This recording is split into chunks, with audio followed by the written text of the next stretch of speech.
Bonjour, morning brief du 30 septembre 2019. La bourse de Casa termine la semaine sur une note positive avec un MASI qui a affiché une hausse hebdomadaire de 0,77%, portant ses gains annuels à 1,46% depuis le 1er janvier 2019.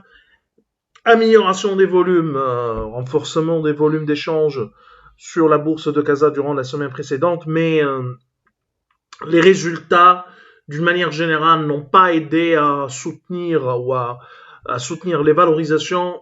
On a eu rarement, ou des rares surprises se sont vérifiées lors de ce premier semestre 2019. Pour ce qui est des plus fortes hausses de la semaine plutôt, Efriqiya Gaz progresse de 7,73%. Tisway, une des rares surprises, qui a publié de bons résultats au 36 2019, 6,22% de hausse. BMCI avance de 4,43%. Lafarge Holcim progresse de 3,03%. Atlanta qui a également pris 2,38%. CMT affiche une hausse de 2,06%. CH Bank gagne 1,79%. Tijari Wafa Bank 1,70% de gain.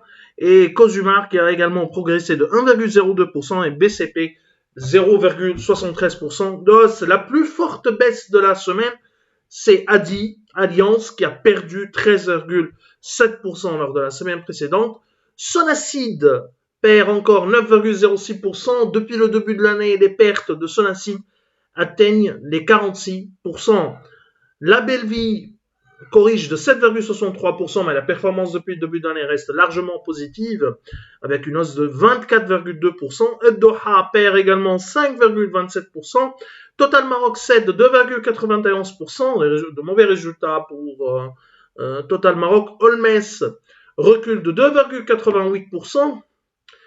L'autre valeur immobilière perd également du terrain et accuse un recul de 2,58%.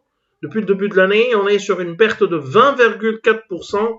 Wafa Assurance a essuyé un recul de 1,37%. Les Heures Cristal perd également 0,81%. Alors, l'IDEC annonce un chiffre d'affaires hausse de 3,7% à 3,590 milliards de dirhams. Bien sûr, au S1 2019, l'EBITDA ressort en légère hausse, mais de 2% à 457 millions de dirhams, mais le résultat net accuse une baisse très importante, 33,7%, justifiée par la comptabilisation des éléments non récurrents. Au premier semestre 2018, ces éléments non récurrents sont en lien avec la clôture des audits de la gestion déléguée et la compensation tarifaire relative à 2017. D'ailleurs, la société l'IDEC annonce que en ajustant par ces éléments non récurrents, la baisse de résultats se limiterait à 8%. Total Maroc a également publié un résultat net consolidé en chute de 38% à 276 millions de dirhams. La chute de résultat s'explique par l'effet négatif de la variation de stock au 30 juin 2019. Bien sûr, c'est un effet négatif sur la valorisation du stock au 30 juin 2019. Nous vous remercions pour votre attention. On vous donne rendez-vous pour demain matin et on vous souhaite un bon début de semaine. Au revoir, à demain.